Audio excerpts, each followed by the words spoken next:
रामनवमी के अवसर पर जो खास नजारा देखने को मिला वो दोपहर 12 बजे देखने को मिला था। ठीक है साहब। कृणाल पटेल ने डॉलर भेज दिए हैं, धन्यवाद।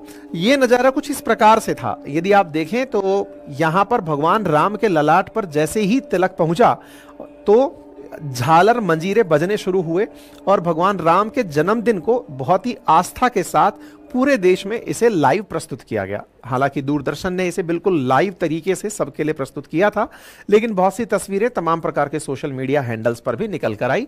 श्री राम जन्मभूमि तीर्थ क्षेत्र के द्वारा भी इस पूरे कार्यक्रम को पूरे भारतवर्ष के जो लोग हैं उनके साथ साझा किया गया। ये वो इंस्ट्रूमेंट्स थे जिनके माध्यम से इस पूरी प्रक्रिया को अंजाम दिया गया। बताया गया कि वैज्ञानिक बीते 20 सालों से अयोध्या के आकाश में सूर्य की गति का अध्ययन कर रहे थे, यानी कि सूरज किस प्रकार से निकलता है, क्योंकि आप सभी जानते हैं कि सूर्य का निकलना माना जाता है, वैसे घूमती पृथ्वी सूर्य के चारों तरफ है, लेकिन आम बोलचाल की भाषा में हम बोलते हैं सूरज पूरब से निकलता है, पश्चिम में छुपता है।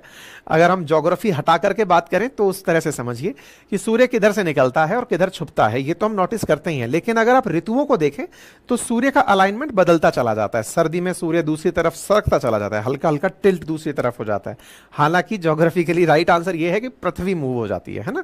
लेकिन आपने सूर्य की गति को परिवर्तित होते हुए ऑब्जर्व तो किया होगा, और अगर ऑब्जर्व किया है तो यह अपने आप में एक ट्रबलसम कार्य था यहां पर वैज्ञानिकों के लिए कि किस तरह से अयोध्या के राम मंदिर के ऊपर से सूर्य की गति होगी, कैसे मंदिर के ऊपर से सूर्य का प्रकाश क्रॉस होगा और उस प्रकाश को किस तरह से मस्तिष्क तक पहुंचाया जाए।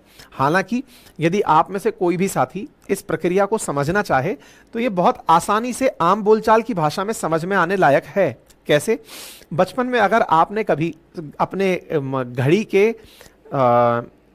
जो अपने लेंस लगा होता है, इसके ऊपर वाला कांच जो लगा होता है, सूरज की रोशनी जब घड़ी के लेंस पर पड़ती है और अपन फिर यूं यूं दिखा करके, बचपन में अगर आपने देखा है, अगर आपने ये शरारत की है तो बचपन में आप हमारी वाली उम्र में जिए हैं तो आप इसको समझ पाएंगे कि घड़ी पर रोशनी आई। सरकारी स्कूल में हमारी ये होता था, भाई घड़ी का रोशनी आ रही है, उसको फिर दूसरे की तरफ जो आपका दोस्त बैठा हुआ है उसकी आंखों पर उस रोशनी को पहुंचाना।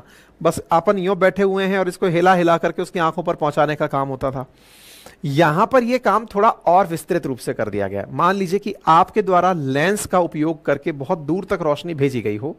अब बहुत दूर तक रोशनी भेजी गई हो, फिर उस रोशनी को वहां से उसने भी लेंस लगाकर कहीं दूसरी जगह फोकस कर दिया हो। कुछ ऐसा ही राम मंदिर में हुआ है। राम मंदिर का 3 तल यानी कि भूगर्भ जो है, अगर आप उसे देखें तो प्रथम तल, द्वितीय तल, तृतीय तल, तो ये जो जहां पर गर्भगृह बना हुआ है वहां पर अगर देखें तो यहां पर कहीं इस कॉर्नर में शीशा रखा गया था, यानी कि ग्लास रखा गया था।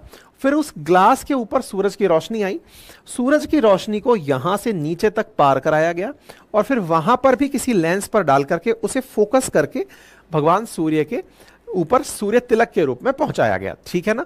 तो ये सूर्य का मतलब अपने मंदिर का जो बना हुआ जो राम मंदिर है उसका आर्किटेक्चर है, और कुछ इस प्रकार से पहले सूर्य की रोशनी, फिर उस सूर्य की रोशनी को दूसरे लेंस से ट्रांसफर करते हुए इस प्रकार से भगवान सूर्य के ऊपर सूर्याभिषेक किया गया, सूर्य का तिलक लगाया गया।